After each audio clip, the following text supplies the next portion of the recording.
اللهم صل على محمد وآل محمد. اعوذ باللہ من الشیطان اللعین الرجیم. بسم اللہ الرحمن الرحیم. رب اشرح لی صدری ویسر لی امری واحلل عقدۃ من لسانی یفقہوا قولی. ان اللہ وملائکتہ یصلون علی النبی یا ایہا الذین آمنوا صلوا علیہ وسلموا تسلیما. اللہم صل علی محمد وآل محمد وعجل فرجہم. رولز آف سکسیس یا سیکریٹ آف سکسیس، کامیابی کے راز. ہم میں سے ہر شخص کامیابی حاصل کرنا چاہتا ہے، چاہے وہ چھوٹا ہو یا بڑا، عالم ہو یا جاہل، شہری ہو یا دیہاتی. لیکن کامیابی کسی کسی کو نصیب ہوتی ہے. وہ کیا گر ہیں، وہ کیا ٹپس ہیں، وہ کیا اسٹریٹجیز ہیں جن کو ایڈاپٹ کر کے ہم کامیابی حاصل کر سکتے ہیں، ان کا جائزہ لینے کے لیے آج ہم آپ کے سامنے آئے ہیں. تو سب سے پہلے جان لیجئے کہ پہلا اسٹیپ، پہلا قدم، پہلا مرحلہ کامیابی کو حاصل کرنے کے لیے، چاہے آپ طالب علم ہوں، چاہے آپ تاجر ہوں، چاہے آپ عالم ہوں، چاہے آپ ایک ملازم ہوں کسی کمپنی کے، چاہے آپ ایک گھریلو خاتون ہوں، بزرگ ہوں یا ایک عام انسان. سب سے پہلا مرحلہ کامیابی حاصل کرنے کے لیے خود میں تبدیلی، یعنی چینج یور سیلف. آپ جب تک اپنے اندر تبدیلی نہیں لائیں گے اس وقت تک آپ کامیابی حاصل نہیں کر سکتے. اگر آپ یہ ایکسکیوزز دیتے رہے کہ مجھے فیملی بیک گراؤنڈ اچھا نہیں ملا، ملک اچھا نہیں ملا، دوست اچھے نہیں ملے، میری لک خراب تھی، تو دیز آر اور lame excuses. You cannot change the world but you can change yourself. یہ کسی فلاسفر کا قول ہے کہ آپ دنیا تبدیل نہیں کر سکتے لیکن خود اپنے آپ کو تبدیل کر سکتے ہیں. تبدیلی کی ابتدا اپنے آپ سے کیجیے، اور یقیناً کوئی انسان یہ دعویٰ نہیں کر سکتا کہ I am 100% perfect. جب آپ تبدیل ہوں گے تو خود بخود معاشرہ بھی تبدیل ہوگا. جب گلاس بھرتا ہے تو چھلکتا ہے. اگر آپ چاہیں کہ گلاس بھرنے سے پہلے پانی اس میں سے چھلک جائے تو اگر ایسا ہوا تو یقیناً گلاس میں سوراخ ہے، جبھی تو بھرنے سے پہلے وہ پانی کو باہر نکال رہا ہے. تو ایسا آدمی انکمپلیٹ، ادھورا ہے یا ریاکار ہے جو یہ کہتا ہے کہ میں نے اپنے آپ کو تبدیل کر لیا، اب میں لوگوں کو تبدیل کروں. آپ کی تبدیلی سے خود بخود لوگوں میں تبدیلی آنا شروع ہو جائے گی. پاکستان کے ایک بہت بڑے سیاستداں ایران گئے اور وہاں پر امام خمینی سے ملاقات کی اور ان سے کہا کہ میں اپنے ملک میں آپ جیسی تبدیلی لانا چاہتا ہوں، یعنی آپ جیسا انقلاب برپا کرنا چاہتا ہوں. امام خمینی نے کہا کہ پہلے اپنے اندر تبدیلی لاؤ. یعنی انسان جب خود تبدیلی لے کر آئے گا تو اس کے دوست احباب، خاندان، شہر اور ملک بھی تبدیل ہوگا. اسی طرح ایک فلسفی کہتا ہے کہ میں نے سوچا تھا کہ میں پوری دنیا کو تبدیل کر دوں گا، لیکن جب میں بڑا ہوا تو میں نے کہا کہ نہیں، میں اپنے ملک کو تبدیل کر دوں تو کافی ہے. پھر میں نے کہا اپنے شہر کو، پھر میں نے سوچا اپنا خاندان ہی کافی ہے، پھر میں نے کہا نہیں اپنے گھر والے، پھر آخر میں میں نے یہ نتیجہ نکالا کہ انسان کے لیے خود اپنے آپ کو تبدیل کرنا سب سے زیادہ امپورٹنٹ ہے اور سب سے زیادہ آسان بھی ہے اپنے آپ کو تبدیل کرنا. ایک جغرافی کے استاد کسی جزیرے کا نقشہ پزل کی صورت میں جمع کر رہے تھے اور وہ پزل کے ٹکڑے ان سے کنیکٹ نہیں ہو رہے تھے. کافی دیر تک وہ اس میں الجھے رہے. اس دوران دروازے کی بیل بجی، وہ باہر گئے، واپس آئے، جزیرے کا نقشہ، آئی لینڈ کا میپ تیار ہو چکا تھا. وہ بڑے حیران ہوئے اور سامنے بیٹھے ہوئے اپنے بیٹے سے پوچھا کیا تم نے کیا ہے یہ کام؟ اس نے کہا. تو استاد جغرافی کے جو ٹیچر تھے انہوں نے کہا کہ بیٹا آپ کو کیسے معلوم ہوا؟ اتنی باریک بینی سے تو میں بھی نہیں کر سکا، اتنی کریکشن سے۔ تو بچے نے کہا کہ جب آپ باہر گئے تو میں نے دیکھا اس نقشے کے پیچھے ایک تصویر بنی ہوئی ہے، بس میں نے اس تصویر کے ٹکڑے جمع کرنے شروع کیے، یعنی ناک، کان، حلق، منہ، سر، اور جب وہ تصویر مکمل ہو گئی تو میں نے تصویر مکمل ہونے کے بعد اس کو پلٹ دیا، تو پیچھے آپ کا آئی لینڈ کا نقشہ، آپ کے جزیرے کا نقشہ تیار تھا۔ تو میسج یہ ہے کہ آپ اپنے آپ کو چینج کریں، دنیا آس پاس کا ماحول خود بخود چینج ہو جائے گا۔ اگر نہ بھی چینج ہوا تو it's not your cup of tea, آپ نے میسج پہنچا دیا اپنے آپ کو تبدیل کرنے کا، اور تبدیل کرنے کے بعد انسان کے اندر سے جو نور اور جو جاذبیت، مقناطیسی کشش پیدا ہوتی ہے، خود لوگ اس کی طرف آ جاتے ہیں، اور جس کو تبدیل ہونا ہوتا ہے وہ ہو جاتا ہے، اور جس کو تبدیل نہیں ہونا ہوتا وہ نہیں ہوتا۔ جیسے ابو لہب، ابو جہل کو تبدیل نہیں ہونا تھا، وہ تبدیل نہیں ہوئے، اور باقی دیگر افراد، عمار یاسر، سلیمان فارسی، ابو ذر غفاری، ان لوگوں کو تبدیل ہونا تھا، یہ تبدیل ہو گیا۔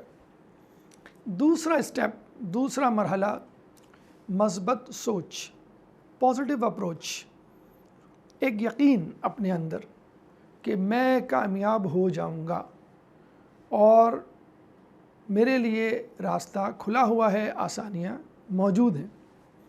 دیکھیے دنیا میں دو قسم کے لوگ ہیں، ایک وہ جب صبح ہوتی ہے تو وہ خواب خرگوش کے مزے لے رہے ہوتے ہیں۔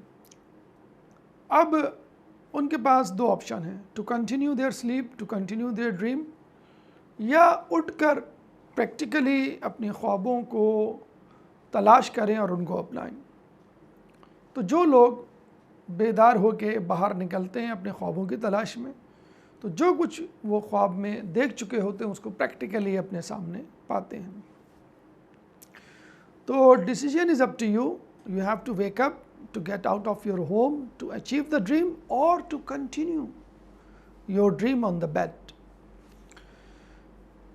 اہم بات اس سلسلے میں سوچ یا اپروچ کی یہ ہے، you have to be positive in your approach. اگر آپ کی اپروچ پازیٹیو ہے تو آپ کہیں نہ کہیں پہنچ جائیں گے۔ دنیا میں کتنے لوگ گھر سے نکلتے ہیں واپس نہیں آتے، ٹریفک ایکسیڈنٹ یا کسی حادثے کا شکار ہو جاتے ہیں، لیکن کیا باہر نکلنے والے میں سے کوئی ایک بھی یہ سوچتا ہے کہ میں واپس نہیں آؤں گا؟ 100% لوگ اس امید کے ساتھ باہر نکلتے ہیں کہ I will come back with my dreams, I will come back with my targets achieved۔ مثلاً ہم گلاس کو دیکھتے ہیں، آدھا گلاس پانی سے بھرا ہوا ہے، آدھا خالی ہے۔ جو پازیٹیو اپروچ رکھنے والا ہے، دیٹ از آپٹمسٹک، وہ کہے گا کہ آدھا گلاس بھرا ہوا ہے، اور جو نیگیٹو اپروچ رکھنے والا ہے، پیسمسٹ، وہ کہے گا آدھا گلاس خالی ہے۔ بلکہ اگر ہم کہیں کہ سپر آپٹمسٹ یا سپر پازیٹیو اپروچ رکھنے والا کیا کہے گا، گلاس پورا بھرا ہوا ہے، آدھا پانی سے، آدھا ہوا سے۔ ہمیں پانی کی بھی ضرورت ہے، ہوا کی بھی، بلکہ ہوا کی پانی سے زیادہ ضرورت ہے۔ پانی کے بغیر ہم چند دن کم از کم زندہ رہ سکتے ہیں، لیکن ہوا کے بغیر تو ہم چند منٹ بھی زندہ نہیں رہ سکتے۔ تو یہ ہے پازیٹیو اپروچ۔ امام کے پاس ایک شخص آیا، امام سے کہنے لگا میرے پاس کچھ بھی نہیں ہے، میں کیا کروں، مجھے کچھ دیجئے۔ امام نے کہا کیا میں تمہیں دنیا بھر کے خزانے دوں تو اس کے عوض تم ہماری محبت فروخت کر سکتے ہو؟ تو اس نے کہا نہیں، آپ مجھے دنیا بھر کے خزانے بھی دیں گے تو بھی میں اپنی محبت اہل بیت کے لیے فروخت نہیں کر سکتا۔ تو امام نے کہا سب سے بڑا خزانہ تمہارے پاس موجود ہے، تو پھر تم کیوں دکھی ہوتے ہو؟ اسی طرح ایک شخص کے پاس آیا، کہنے لگا ایک شخص کہ میں مفلس ہوں، غریب ہوں، نادار ہوں، میرے پاس کچھ بھی نہیں۔ تو اس شخص نے کہا تم اپنا دل کتنے کا بیچو گے؟ 1 کروڑ کا؟ کہنے لگا نہیں، 1 کروڑ کا بھی نہیں۔ تم اپنا جگر کتنے کا بیچو گے؟ لاکھوں کا؟ کہنے لگا نہیں، لاکھوں کا بھی نہیں۔ اس نے ہر آرگن کی قیمت لگائی اور اس نے کہا نہیں، میں نہیں بیچوں گا۔ اس نے کہا تم ارب پتی تو اس وقت ہو آلریڈی، پھر تم کیوں سوچ رہے ہو کہ میرے پاس کچھ نہیں ہے؟ تو انسان اپنی مادی نعمتوں کو دیکھے، اپنی معنوی نعمتوں کو دیکھے، اور اگر اس کے پاس کچھ بھی نہیں ہے تو جسم تو صحیح سلامت ہے، اس کا عقیدہ، اس کا ایمان تو صحیح سلامت ہے، اور اس سلامتی کے ساتھ اگر وہ آگے بڑھے تو انشاءاللہ کامیابی اس کے قدم چومے گی۔ تیسری اہم چیز، اپنے آپ کو منظم کرنا، آرگنائز کرنا۔ برٹش گورنمنٹ کے لیے کہا جاتا ہے کہ پچھلی صدی اور اس سے پہلے تقریباً 200 سال یا اس سے زیادہ وہ آدھی دنیا پر حکومت کرتے تھے، حالانکہ they were just 5% of the population of the world and they were just 1% of the total area of the world۔ اس کے باوجود یعنی 1 to 5% ان کی موجودگی اور 100 یا 50% ورلڈ پہ قبضہ کیوں؟ جب کسی سے پوچھا گیا what is the first and the foremost important feature of the government of Britain، تو کہا گیا کہ ان کی انتظامی صلاحیت، they were so much organized کہ آج تک دنیا میں ان کی انتظامی صلاحیتوں کا لوہا مانا جاتا ہے۔ پاکستان کا کوئی ادارہ ہو، اس کا infrastructure out line British government کی دی ہوئی ہے۔ پولیس کا محکمہ ہو، آرمی کا محکمہ ہو، عدلیہ ہو، ہمارا تعلیمی نظام ہو، سب کچھ پولیٹیکل سسٹم ہو، ہر سسٹم برٹش گورنمنٹ کا چھوڑا ہوا ہے۔ حتیٰ کہ ہماری ریلوے لائن کی پٹریاں، ریلوے لائنز تک ابھی تک وہی ہیں جو کہ برٹش گورنمنٹ دے کے جا چکی ہے۔ ہماری کراچی اور دیگر جگہوں پہ جو بلڈنگز ابھی تک کھڑی ہوئی ہیں، مضبوط قسم کی بلڈنگ، وہ برٹش گورنمنٹ کے دور کی ہیں، جو آئندہ مزید 50 یا 100 سال تک رہ سکتی ہیں۔ اور جو ابھی بلڈنگز بنی ہیں، آپ دیکھ لیں ان کا حال۔ بہرحال کہنے کا مقصد یہ ہے کہ if you are organized you will flourish and get the success more۔ آپ دیکھ لیجئے جو محکمہ، جو انسٹیٹیوٹ زیادہ آرگنائز ہوتا ہے وہ زیادہ کامیاب ہوتا ہے۔ مثلا آرمی کا محکمہ، institute of army is the most organised one, اور آپ دیکھیں کتنا زیادہ کامیاب ہے۔ اسی طرح جب ایک انسان آرگنائزڈ بنے گا تو خود بخود کامیابی اس کے قدم چومے گی۔ اس کے لیے رولز اینڈ ریگولیشنز بنانے پڑیں گے ہم۔ لوگ اکثر کہتے ہیں کہ بھئی اسلام میں حلال حرام بہت زیادہ ہے، ایسے کھاؤ ایسے نہ کھاؤ، یہ پہنو یہ نہ پہنو، حجاب کرو نہ کرو، شراب پیو نہ پیو، دیز ڈوز اینڈ ڈونٹس بہت زیادہ ہیں۔ تو مجھے بتائیے، اگر ہم فٹ بال کا جسے کہتے ہیں کھیل ہے، اس کی ایگزامپل لے لیں، اور ہم یہ کہیں بھئی کوئی رولز ریگولیشن نہیں، جو مرضی چاہے جیسے مرضی چاہے فٹ بال کھیلو، یعنی گول پوسٹ اتنا ہونا چاہیے، آپ نے کہا نہیں کوئی لیمٹ نہیں ہے، اس کا مطلب میں بال کہیں بھی پھینک دوں گول ہو جائے گا؟ ضروری ہے کہ آپ پیر سے بال کنٹرول کریں۔ اب آپ جو ہے وہ گول پوسٹ کے قریب جاتے ہیں، فٹ بال ہوا میں اچھلتی ہے، اب اس کے نیچے آنے کا انتظار آپ نہیں کر سکتے، تو کیا آپ ہاتھ سے اندر دھکیل سکتے ہیں، گول کر سکتے ہیں؟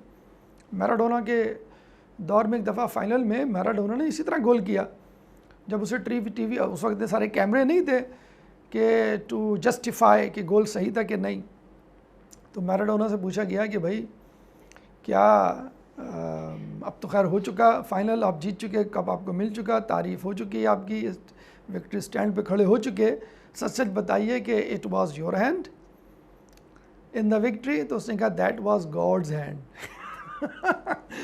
اب پتہ نہیں اس نے اس جملے میں حقیقت کو افشاں کر دیا کہ نہیں، لیکن بہرحال اگر رولز ریگولیشن نہ ہو تو آپ مجھے بتائیں آپ کو مزہ آئے گا کھیلنے میں؟ ابھی T20 گزرا ہے، پاکستان کی ٹیم سیمی فائنل میں ہار گئی، لیکن مزہ پھر بھی بہت آیا۔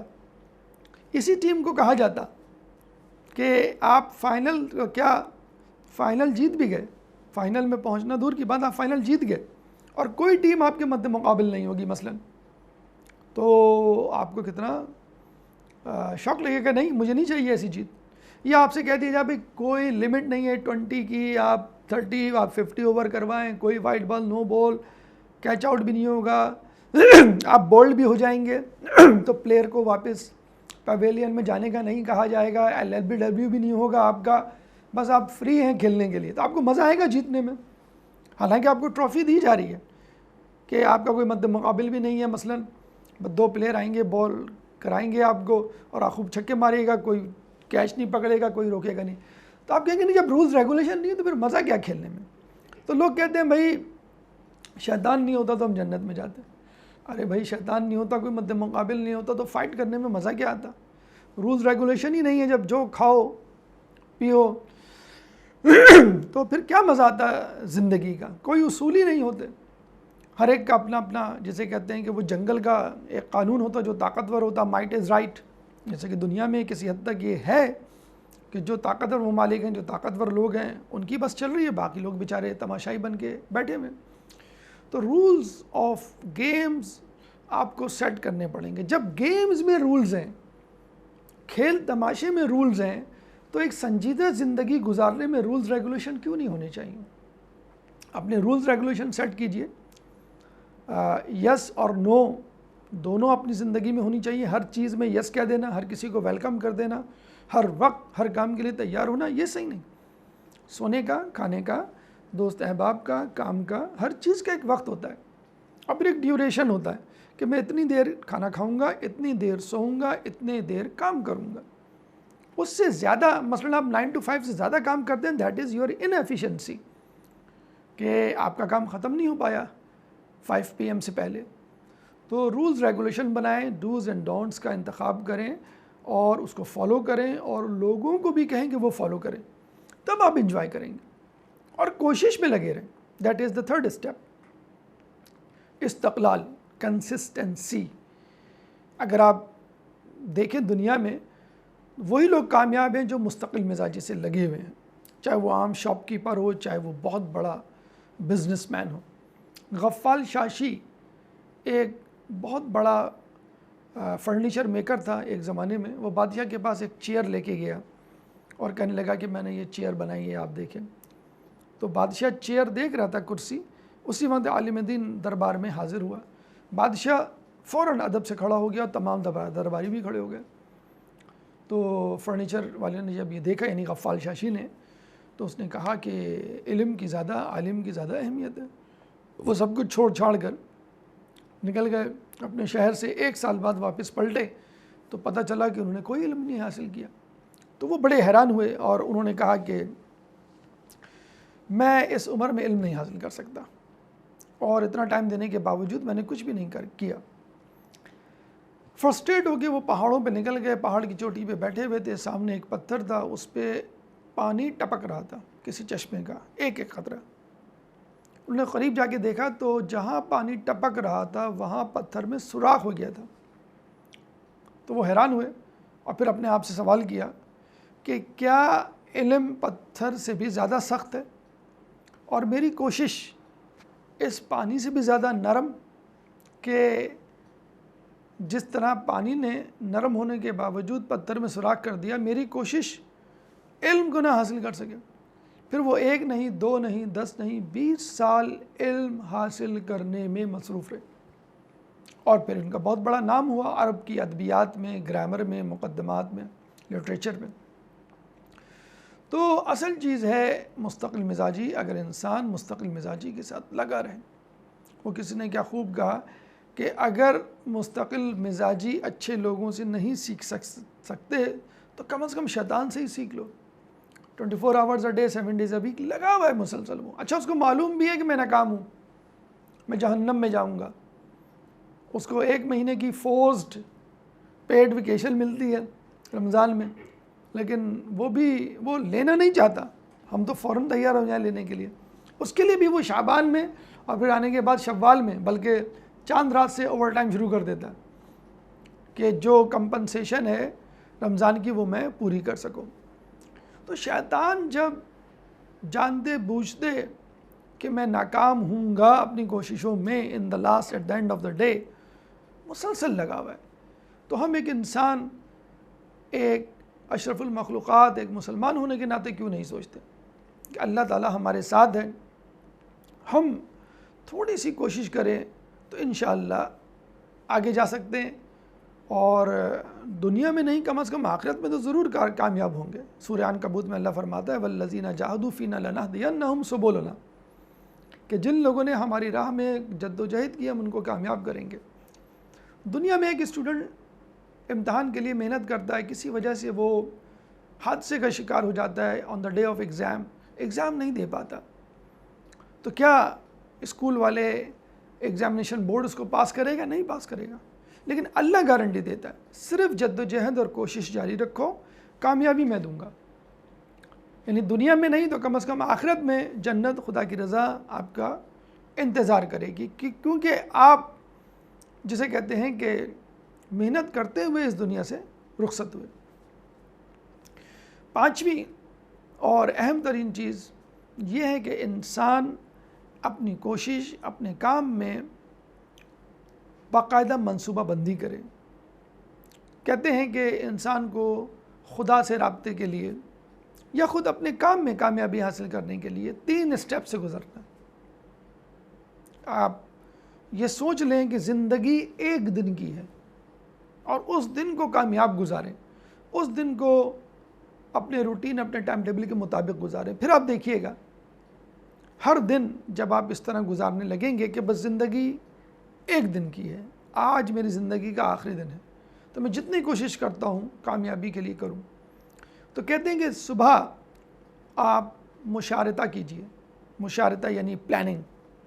امریکہ کا ایک بہت بڑا سیلز مین تھا، اس نے کتاب لکھی، ریسرچ پیپرز لکھے، اس کو ایک سیمینار میں بلایا گیا. تو اس سے پوچھا گیا کہ اگر آپ سے کہا جائے کہ آپ اپنی کامیابی کا سنگل موسٹ پوائنٹ بتائیں تو وہ کیا ہوگا؟ تو اس نے کہا میری روٹین، میری اسٹریٹجی اور میری کامیابی کی اہم ترین ٹپ عام لوگوں کی بنسبت 1 گھنٹہ پہلے بیدار ہونا. میں 1 گھنٹہ پہلے اٹھتا تھا اور اس 1 گھنٹے میں میڈیٹیٹ کرتا تھا، سوچتا تھا کہ میں نے اب تک کیا کیا، مجھے آج کیا کرنا ہے، میرا ٹارگٹ کیا ہے. یعنی کل کی غلطی سے سیکھنا، آج کی پلاننگ اور مستقبل کی پیش بندی کی میرا فوکس، میرا ٹارگٹ کیا ہے. تو اگر ہم بھی صبح ذرا جلدی اٹھ جائیں، فجر میں، نماز شب میں، اور پلاننگ کریں ڈے آف لائف جو ہمیں ملا ہے، ایک تحفہ، ایک انعام کی صورت میں، تو بہت ساری چیزیں ہم کل سے سیکھ لیں گے، بہت ساری نئی چیزیں ہم آج کے لیے اپنے آپ کو سبمٹ کر سکتے ہیں. پھر دا ہول ڈے آپ کو CCTV کیمرہ اپنے اوپر نصب کر کے رکھنا ہے کہ جو میں نے صبح پلان کیا تھا، am I going according to my plan, according to my timetable. میں نے لنچ ٹائم یہ رکھا تھا، ٹی ٹائم یہ رکھا تھا، کام کا ٹائم یہ رکھا تھا، انٹرٹینمنٹ کا کام، جم، ہر چیز کی ٹائمنگ آپ صبح اٹھ کے طے کر لیں، پلان کر لیں کہ مجھے جو ہے وہ یہ کرنا ہے، جس کو ہم کہتے ہیں مراقبہ. تو مراقبہ جسے کہتے ہیں کہ امپورٹنٹ ہے to observe yourself the whole day. In the last جب آپ اپنے بستر پہ جائیں، 5 منٹ، 10 منٹ، 15 منٹ آپ سوچیں کہ پورا دن آپ نے کیسے گزارا. That is accountability. You have to be accountable in front of you. Before you will be accountable in front of your boss, in front of the people, in front of your family, in front of God on the day of judgment.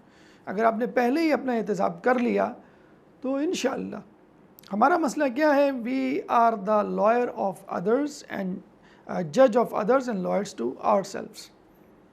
ہم لوگوں کے بارے میں فیصلہ سنا دیتے ہیں، بھئی وہ حرام کھا رہا ہے، وہ تعلقات کی بنیاد پر آگے بڑھ گیا، وہ ایسا ہے، وہ ویسا ہے، اور اپنے بارے میں ہم وکیل بن جاتے ہیں، جسٹیفائی کرتے ہیں کہ نہیں بھی یہ ایکسکیوز، یہ مسئلہ، یہ ایشو، یہ رکاوٹ، اس وجہ سے میں یہ کام نہ کر سکا. We have to be judgemental to ourselves کہ میں نے کیوں ایسا کیا. اکاؤنٹیبلٹی کریں، میں نے کیوں یہ غلط کام کیا، میں نے کیوں سستی کر دی، کیوں میں پروکریسٹینیشن، ٹال مٹول سے کام لیتا رہا، کیوں میں نے دوسرے کا جو ہے وہ حق چھینا. اور دوسروں کے لیے لائر بنے. اس نے یہ کام نہیں کیا، ہو سکتا بھول گیا ہو، وہ دیر سے پہنچا، ہو سکتا ہے پارکنگ نہ ملی ہو. That is you have to be a liar to others. جبکہ الٹا حساب ہو رہا ہوتا ہے. اس کے بعد جو اہم چیز ہوتی ہے وہ مشاورت، کہ انسان کو اپنے آس پاس کے لوگوں سے اور سینئر لوگوں سے مشورہ کرنا چاہیے. اگر آپ اچھے لوگوں سے، کامیاب لوگوں سے مشورہ کریں گے تو یقیناً آپ کامیاب ہوں گے. اگر آپ کامیاب لوگوں سے مشورہ نہیں کریں گے اور نکمے نکھٹو ناکام لوگوں کے پاس بیٹھیں گے تو ان سے فرسٹریشن ڈپریشن کی باتیں سنیں گے اور پھر جو ہے وہ ناکام۔ احادیث میں آیا ہے کہ اگر ایک آدمی پھول والے کی دکان پہ بیٹھتا ہے، اگر وہ پھول نہ بھی خریدے تو اس پھول کی خوشبو سے اس کا دماغ معطر ہو جاتا ہے۔ اگر ایک انسان کوئلے کی دکان پہ بیٹھے تو اگر وہ کول نہ بھی خریدے تو اس کا دماغ اس کے دھوئیں سے، اس کی کالک سے، اس کے ہاتھ، دماغ دھوئیں سے معوف ہو جائے گا، کلاؤڈڈ ہو جائے گا اور ہاتھ سیاہ بلیک ہو جائیں گے۔ تو a man is known by the company he keeps۔ آخر میں اللہ تعالیٰ سے دعا کیجیے امن یجیب المضطر اذا دعا ویکشف السوء، کہ کون ہے جو دل مضطر کی سنتا ہے جب وہ اس کو آواز دیتا ہے۔ تمام تر کوششوں کرنے کے باوجود پھر آپ اللہ سے دعا کریں۔ ایک صحابی رسول اللہ صلی اللہ علیہ وآلہ وسلم کے پاس آئے اور کہنے لگے یا رسول اللہ، میں اپنے اونٹ کو باندھ کر اللہ پہ توکل کروں یا اس کو کھلا چھوڑ کر اللہ پہ توکل کروں؟ تو اللہ کے رسول نے جواب دیا پہلے اونٹ کو باندھو پھر اللہ پہ توکل کرو۔ یعنی پہلے آپ کو اپنی ایفرٹ کرنی ہے، یعنی اپنے آپ کو چینج کرنا ہے، پازیٹیو اپروچ، پازیٹیو تھنکنگ اپنے اندر لانی ہے، اپنے آپ کو آرگنائز کرنا ہے، کنسسٹنسی اپنے اندر پیدا کرنی ہے، پلاننگ پراپر کرنی ہے، اس کے بعد گھر سے باہر نکلنا ہے، سجیسچنز لینی ہے، اس کے بعد آخر میں دعا کرنی ہے، جیسے سورہ بقرہ آیت نمبر 186 میں فرماتا ہے اللہ تعالیٰ وَإِذَا سَأَلَكَ عِبَادِي عَنِّي فَإِنِّي قَرِيبٌ أُجِيبُ دَعْوَةَ الدَّاعِ إِذَا دَعَانِ، کہ کہو کہ جب بندے تم سے میرے بارے میں سوال کرتے ہیں فَإِنِّي قَرِيبٌ، میں اس کے قریب ہوتا ہوں، اجیب دعوت الداعِ، اور میں اس کی دعا کو سنتا ہوں، اذا دعان، کہ جب وہ مجھے پکارتا ہے، دعوت الداعِ اذا دعان۔ تو ان تمام کاموں کو کرنے کے بعد اگر آپ اللہ کو پکاریں گے تو اللہ ضرور آپ کی سنے گا۔ آخر میں ایک چھوٹی سی حکایت کے ساتھ اپنی گفتگو کو ختم کرتے ہیں کہ دیکھیں اس دنیا میں جتنے بھی لوگ ہیں انہوں نے اس دنیا سے اپنے اپنے طور پر استفادہ کیا۔ جس کو ناکامی ملی، جس کو نقصان ہوا، اس نے دنیا کو، دنیا والوں کو، اپنے ملک کو، دوست احباب اور آس پاس کے ماحول کو برا بھلا کہا، اور جس نے اسی دنیا سے فائدہ اٹھا لیا اپنے دوست احباب سے، اپنے آفس، اپنے تعلیمی ادارے اور اس پوری دنیا کے ماحول سے، اس نے دنیا کو اچھا کہا۔ کہتے ہیں کہ ایک بچہ سمندر کے کنارے کھیل رہا تھا، اس کا جوتا نکل کر سمندر کی لہر کی نظر ہو گیا، سمندر کی لہر اس کے جوتے کو لے کے چلی گئی، اب اس کا جوتا غائب۔ تو اس نے غصے میں آ کے سمندر کے کنارے لکھ دیا کہ سمندر چور ہے، اوشن از تھیف۔ کچھ ہی فاصلے پر ایک مچھیرا فشر مین جال ڈال رہا تھا، اس نے جال ڈالا، اپنا جال یا نیٹ واپس نکالا تو بہت ساری مچھلیاں تھیں، تو اس نے کہا کہ اوشن از جنرس، کہ سمندر جو ہے بہت سخی ہے۔ کچھ دور آگے ایک شخص نے چھلانگ ماری اور جب وہ سمندر میں گیا تو واپس نہیں آیا، تو کشتی میں بیٹھے ہوئے لوگوں نے کہا the ocean is a killer، سمندر قاتل ہے۔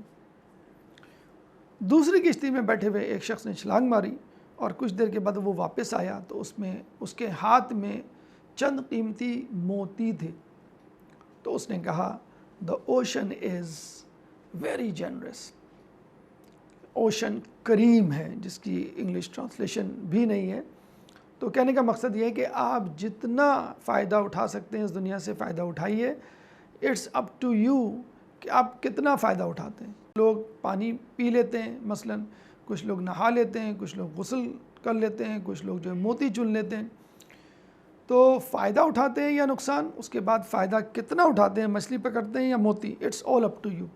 لیکن اس کے لیے ضروری ہے کہ ایک proper planning, positive approach, consistency کے ساتھ چلا جائے۔